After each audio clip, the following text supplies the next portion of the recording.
Hepsine hoş geldin diyelim. Burada olmayan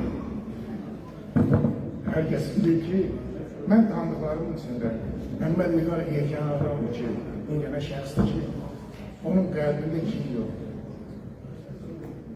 Sözü demeyin, yer söhbəti yok. Onun sözü həmişə bağlı. Mehmet İlgar yoldaşdır, Mehmet İlgar dostdur. Mehmet İlgar çölçülük, ziyarlıq keçəsidir. Onunla bağlı o kadar diyeyim, tarih var, xatirələr var ki, və Eldar mənim çıxışındadır, 1990-cı ildə. İnanın, həmin gün ben bir ev manitabını almıştım, Yasin Şəmkəbəlindən axırından. İbrahim İlyası'ya da bir gün gibi yapımlarını bağıştırmışım. Toydan qabaq, kısa diyeceğim, olsa bilirim hamının səbri daralıp geldik diğer akşam geldi, tedbirin diğer akşamda. Rahmetli ağamalı oradaydı, siz de oradaydı. Çok insanlar.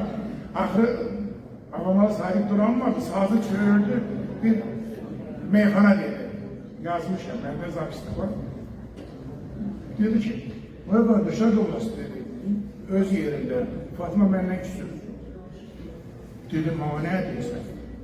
Kalem sende, söz senden olacak. Çoğunlarla büyük Mehmet İlgar'ın belə durumunda, onun sağlamlık durumunda, onun yaşamında ben de bilmeden haklı olan adam, insan Fatma Xanım'dır. Ben onu alıştım. Onun dostlarını alıştım. Biraz keyifli geldi. Dedi yazmışlar, dedim ne yazmışsın? Her kendi gelende rahmetli Akif Səmədin ikisinin işi neydi? Qavaqçı gələrdi məktəbə, gəlmişik, dedim, xoş gəlirsiniz. Gidin Qavaqçı qaramızla görüşün, sonra deyək, yox, görək, nə plan çəkdi partiyamız, haraya giderik biz, yəni həmən günün tədbirlərinə. Sözlü dedi ki, 5 hərfdən ibarətdir, axırında ay görəcək. Və dedim, bundan yaxşı variant var. Get ver Fatma Xanıma, vallahi senden başlayacağım. Fatma doğrudan küsmüştü. Deyir ki, hamı yubileyi keçirir. Bəzənib bərtənib gedib oturacaq orada, mən də burada kuxunada nəsə şey pişirəcəm. Onunla da bu barışlarda qardaşıyla mən bir daha təbrik edirəm. Mehmet İlgar çox yaşasın, düz yaşasın.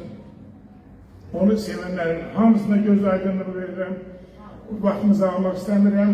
Her bir şeyin, her bir tedbirin bir son olduğu kimi bizim hanı kardeşimiz şahit. Kardeş gel. Gel, yekunla ben bütün aslan beylerin, İncələr Əski Cəmiyyətinin adından bu tədbirin təşkilatçılarına, keçilenlerin, iştirak edenlerin hamısına teşekkür ederim. Var olun, eksik olun. Sağ olun. Ürün verirsen görüşelim.